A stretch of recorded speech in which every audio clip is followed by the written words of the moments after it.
Hey guys, and welcome back to Battlefront Updates and another episode of Star Wars Battlefront Top 5 Plays, the series where I feature the best, funniest and weirdest clips in the community. Today I've got a pretty good episode with some clips I think you guys will find impressive, and if you have any clips you want to submit yourself, you can do so through the link in the description below. And as always, don't forget to enter my giveaway together with Avocado Gaming. I also got some really cool news regarding Avocado at the end of the video, but now let's get started.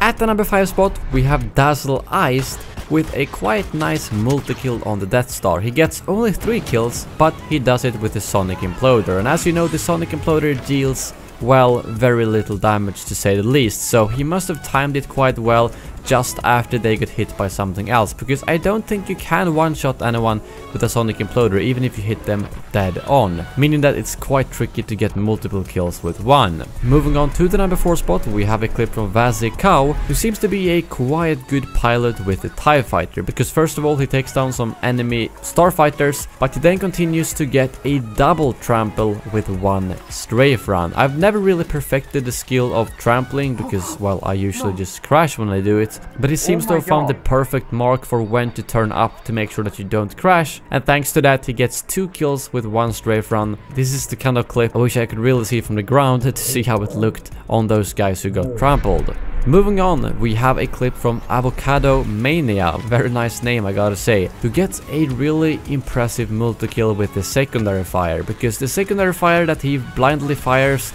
hits a proximity bomb and yields him 6 kills. Yep, that is very lucky, but it was still a very nice clip, and I can imagine he was quite glad when he saw that unfold.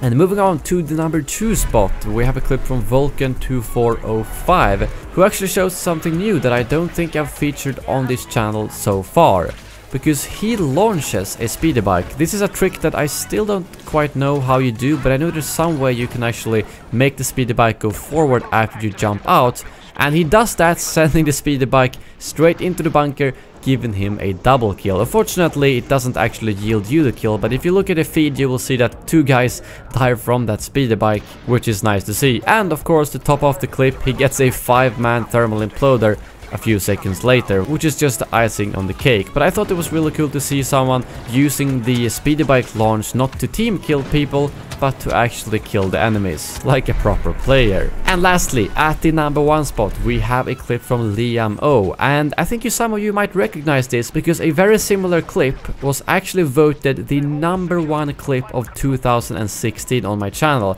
However, that was actually from the guy who died's side, so you can imagine that the clip was quite good if you decided to submit a clip of him dying. However, this is the first time we get to see a proximity bomb on a airspeeder from the killer's side, and this is how it looks. You simply gotta jump up, try the proximity bomb a couple of 100 times, and then eventually it will actually stick to the airspeeder, giving you a kill like this. And you can really see his confusion after he dropped the proximity bomb. He probably thought it didn't actually stick, but then a few seconds later, boom, he gets a kill, and I thought that was quite impressive.